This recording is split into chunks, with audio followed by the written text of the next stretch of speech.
കാസർകോട്ടോ അതിർത്തി ഗ്രാമങ്ങളിലോ അല്ല, കൊച്ചി നഗരത്തിലുമുണ്ട് കൊങ്ങിണി ഭാഷയിൽ വോട്ട് തേടുന്ന സ്ഥാനാർത്ഥികൾ. കൊച്ചി ചെറളായി ഡിവിഷനിൽ 3 മുന്നണികളുടെയും സ്ഥാനാർത്ഥികളുടെ കൊങ്ങിണി ഭാഷയിലെ വോട്ട് പിടുത്തം കണ്ടുവരാം. നമസ്കാരം. തുമ്മിമക്ക വോട്ട് കോർക്ക. നിങ്ങളുടെ വോട്ട് എനിക്ക് തരണമെന്ന് ചുരുക്കം. കൊച്ചി കോർപ്പറേഷനിലെ ചെറളായി ഡിവിഷൻ. ജനനം കൊണ്ട് തലമുറകളായി കൊച്ചിക്കാരാണ്. പക്ഷെ ഹൃദയഭാഷ കൊങ്ങിണി. അതുകൊണ്ട് വോട്ട് തേടുന്നതും കൊങ്ങിണി ഭാഷയിൽ തന്നെ. 32 വർഷമായി BJP കൗൺസിലർ ശ്യാമള പ്രഭു തുടർച്ചയായി ജയിച്ച ഡിവിഷൻ. ഇത്തവണ പക്ഷേ ചെറളായിൽ ശക്തമായ ത്രികോണ മത്സരമുണ്ട്. കൊങ്ങിണി സമുദായത്തിലെ വിവിധ വിഭാഗക്കാരാണ് പകുതിയിലധികം വോട്ടർമാരും. സ്ഥാനാർത്ഥികളും അങ്ങനെ.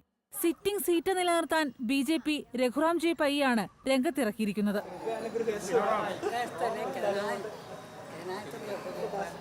അടുപ്പം കൂടുതൽ നമ്മൾ വീട്ടിൽ സംസാരിക്കുന്ന ഭാഷ സംസാരിക്കുമ്പോഴാണ്. സുരേഷ് എസ് പയ്യാണ് UDF സ്ഥാനാർത്ഥി. എല്ലാവർക്കും മലയാളം അറിയാം. പക്ഷെ വോട്ടുകാര്യം വീട്ടിലെ ഭാഷയിൽ തന്നെയെന്ന് സ്ഥാനാർത്ഥികൾ. അവർക്ക് എല്ലാ ഭാഷയും അറിയാം. ഹിന്ദി, മലയാളം, ഇംഗ്ലീഷ് എല്ലാ ഭാഷയും അറിയാം. പക്ഷെ നമ്മൾ ആ അടുപ്പം വെച്ചിട്ട് നമ്മുടെ ഈ കൊങ്ങിണി ഭാഷയിൽ തന്നെയാണ് നമ്മൾ കൂടുതലും അവരായിട്ട് മിങ്കിൾ ചെയ്യണത്. അഡ്വക്കേറ്റ് ജനാർദ്ദന ഷേണായിയാണ് LDF പിന്തുണയിൽ മത്സരിക്കുന്നത്. ഇത് പരസ്പരം സംസാരിക്കുമ്പോൾ ഞാനിപ്പോൾ എൻ്റെ സഹപ്രവർത്തകരാണെങ്കിലും ഇറങ്ങുമ്പോൾ കൊങ്ങിണിയിലായിരിക്കും സംസാരിക്കുക. അതിൽ വേറെ പ്രത്യേകിച്ച് ഒരു ടാക്ടിക്സ് അല്ല.